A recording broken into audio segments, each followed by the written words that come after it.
Yep. Right, slight change in programming today. Last week I said that I was going to be doing the review of that Cyrussia e-bike. But today, the 5th of October, is my birthday. Now, I hadn't forgotten, it sort of crept up on me unawares.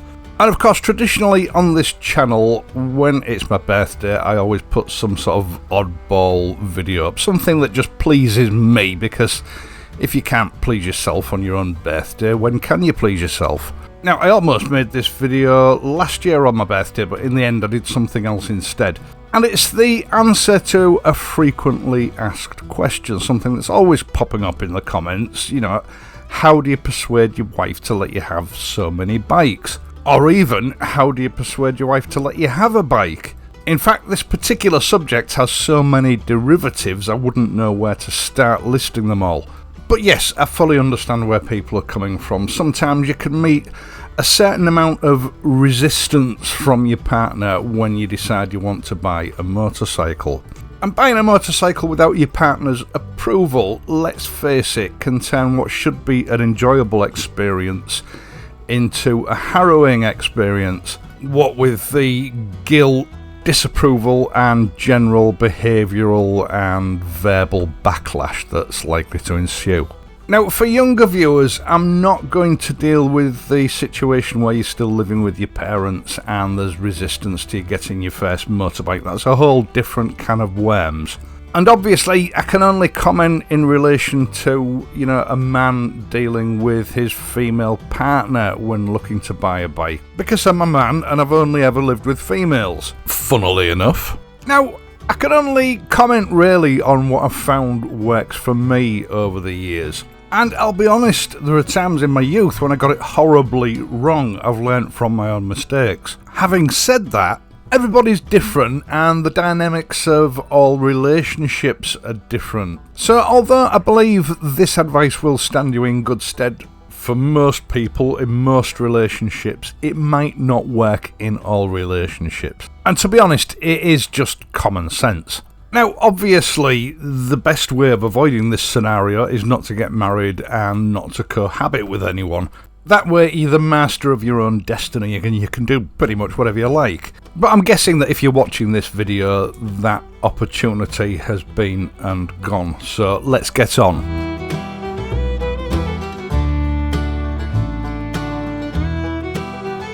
Now, I'm not going to do a countdown or anything or bullet points. I'm just going to talk through it, hopefully in a logical order, and see where we end up.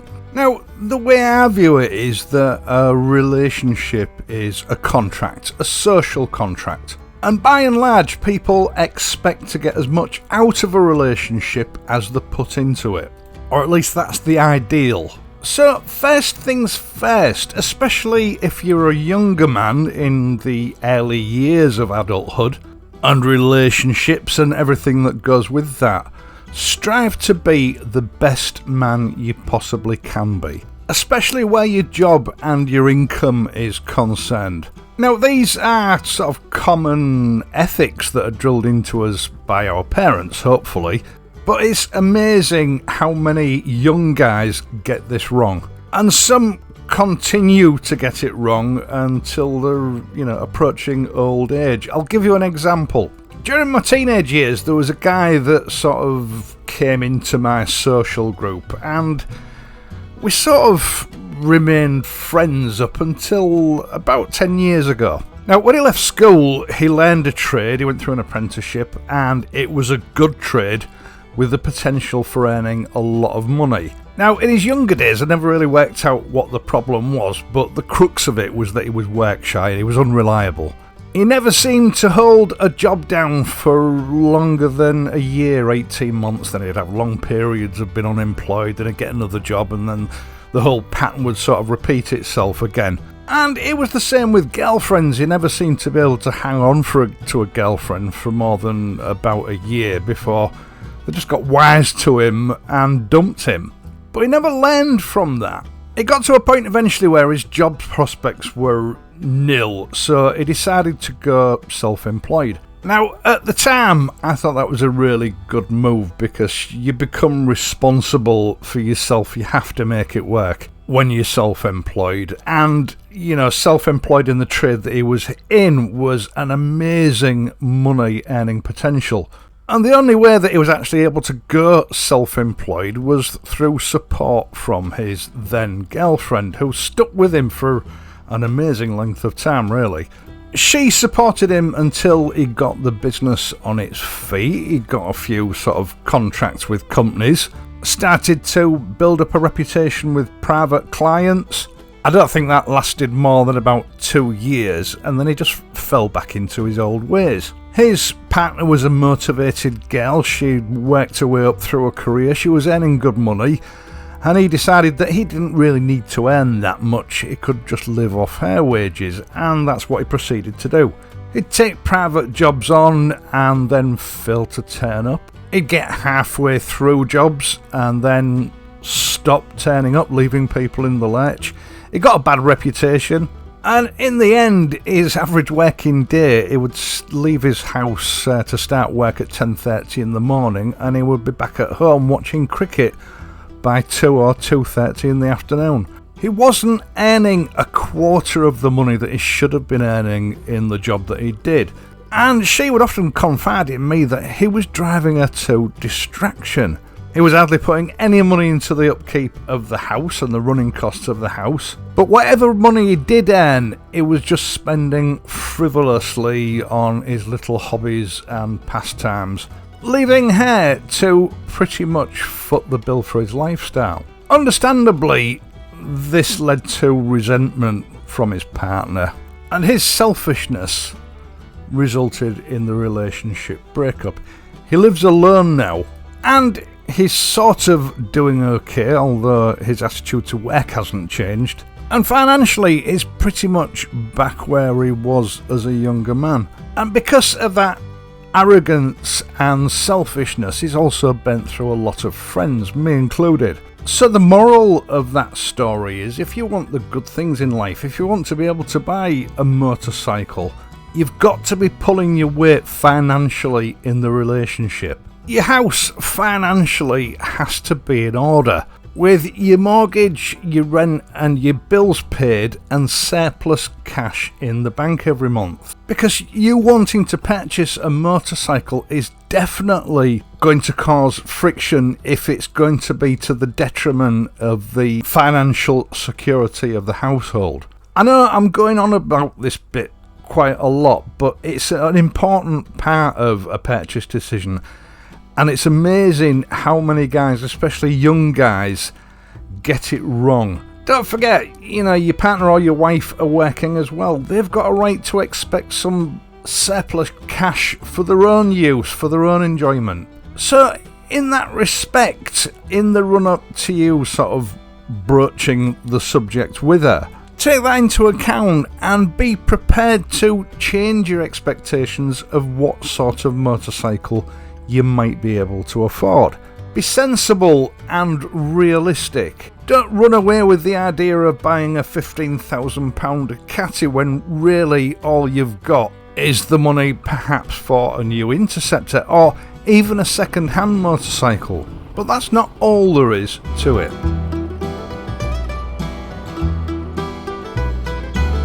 Now, at this point, if, your earnings fit, your bills are paid and you've got plenty of surplus cash, you may feel that you've got the moral high ground to demand that you be allowed to have a motorcycle despite her saying no. That's not necessarily how it works. Women are complicated creatures, psychologically.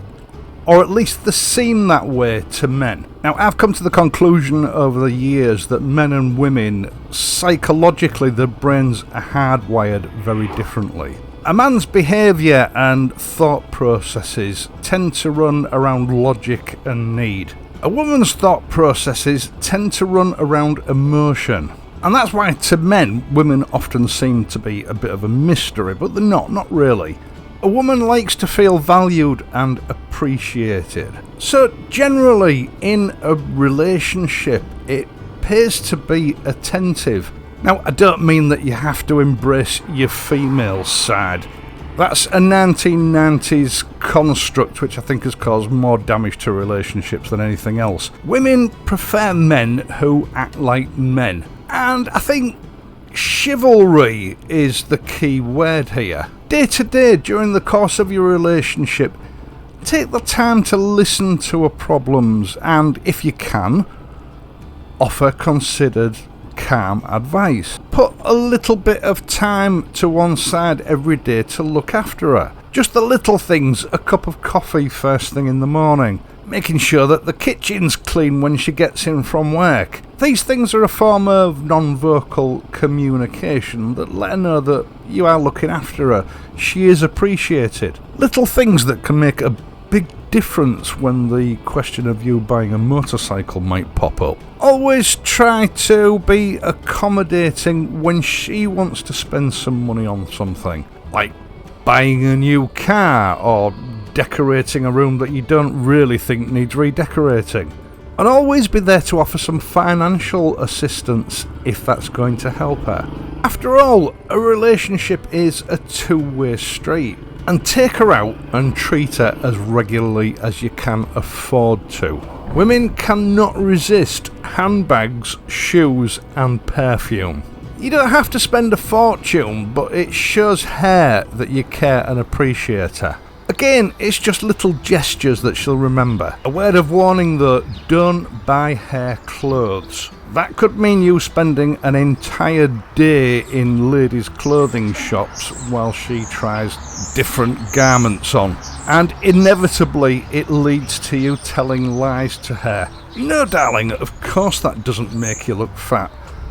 No, your ass doesn't look big in that dress. You know exactly what I mean. Just stick to shoes, handbags and perfume.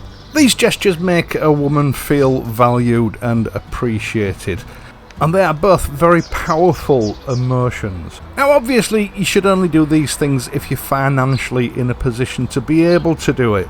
Now just a couple more little things before I go.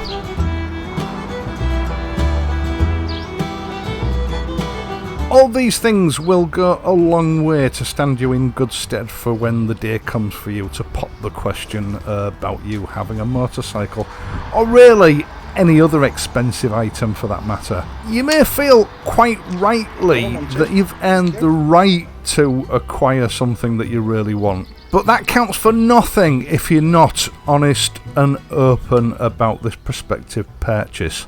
Sit down and talk to her clearly about what it is that you're looking to get and how you intend financing it. And be honest, don't lie about how much it's going to cost. And for God's sake, never, ever, ever buy the bike first or commit yourself to it before speaking with her. That's a betrayal of trust, which will rarely end well. In a relationship, morally, that money is as much hers as it is yours. Don't make a move until you've got her blessing. In negotiations, always be open to compromise if it's appropriate, but I think I can safely say that most women, if your finances are in place and you generally treat them properly, will be all too happy for you to indulge yourself. And once you've got her blessing and the deed is done, you've got your dream bike, buy her a little thank you gift. But remember, jewellery, perfume, handbags, shoes. Don't buy her clothes. Right, so over the years, that's a question that I've been asked. That's how I go about it. You go about it whatever way you feel is right for you. But I think just treating a partner right is the key to this. As the old saying goes, happy wife, happy life. Once again, thank you so much for watching this and my other videos, and in doing so helping to support this channel. I really do appreciate it. And as this is a special birthday edition video, it would also be rather nice if you would leave a like and perhaps consider subscribing to this channel if you're not already a subscriber. Come on, it's my birthday. Right, I will of course be back on Friday, so until then, whatever you're riding, please ride safely, and I'll see you soon.